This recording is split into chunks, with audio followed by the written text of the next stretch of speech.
Hello everybody. I wanted to shoot this quick video to kind of give you a heads up and an idea as the swarm season is moving in now that's starting to warm up. So if you got this email, it's some things that have been popping up quite a bit lately that I've been noticing. I've been telling my clients. So if you have this email and we did a removal for you recently, then you probably already heard this. But I do want to say to all the people that I haven't said to before, if you forgot, something to keep in mind about when people do not remove bees as they should right away is the fact that those bees will actually be a problem for the entire neighborhood.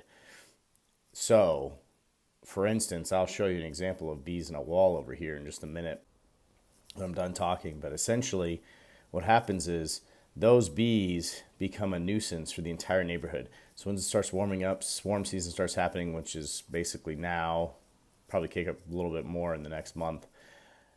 Those bees will move up to 2 to 3 times this year. And that's going to be a big issue because as they move, they'll actually turn around and start a new hive, which then will then have the capability of starting another hive, 2 to 3 hives off of that one. So again, it's a big issue. So the other thing to keep in mind, if we've done a removal for you, if we've done an inspection, then you probably didn't see this. If we did a swarm removal, you didn't see this either. But those of you who had hives removed understand that the honeycomb and everything else that they can build within about 5 days, about the size of a beach ball, inside your home or wall or wherever they're inside of, if that's not properly removed, you'll actually attract bees to your house, which is why if you've ever had bees before or you've had them more than once, is why you keep getting them, is because there's something that's attracting them. Now, after we do the removal, those of you who obviously have used us, you have the 5-page report we send out with all the information on how to prevent that from happening. But unfortunately, we can't prevent it from anywhere else in your house. So if you weren't the original homeowner or someone, maybe even the builder, exterminated bees before you ever had them removed, you're constantly going to be fighting a battle of bees coming to your house. So make sure if you have that 5-page PDF, dust it off. I would just look for my email and your email, or I would have sent it to you. And re-look over those things because now is the time to start prepping for bees moving into homes and neighborhoods, things like that. Also, again, the point of this video is a good idea to remind you to tell your friends and family, and particularly your neighbors, what is going on and that they need to get a bee removal. So obviously they want to go with us to make that happen correctly.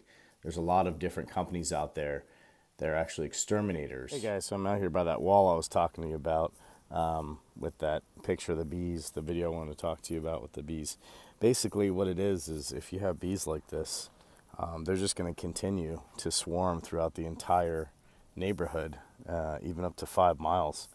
So obviously this isn't getting taken care of, and if you remove them, then that problem will stop, just like I explained earlier in this video. So main thing is to tell your friends, families, but in particular neighbors, because if your neighbors don't get this taken care of, you're going to continue to have an issue every single year, sometimes multiple times a year.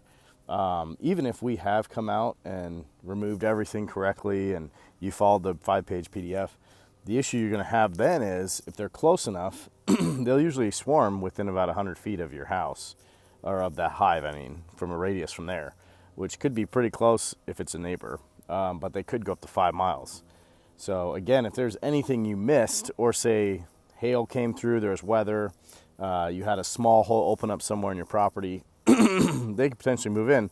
And they don't have to necessarily move it on the inside. They could also move it on the outside of a tree, underneath the eave of your home. There's so many places. So main point is, make sure you give us a call. Make sure you do this right.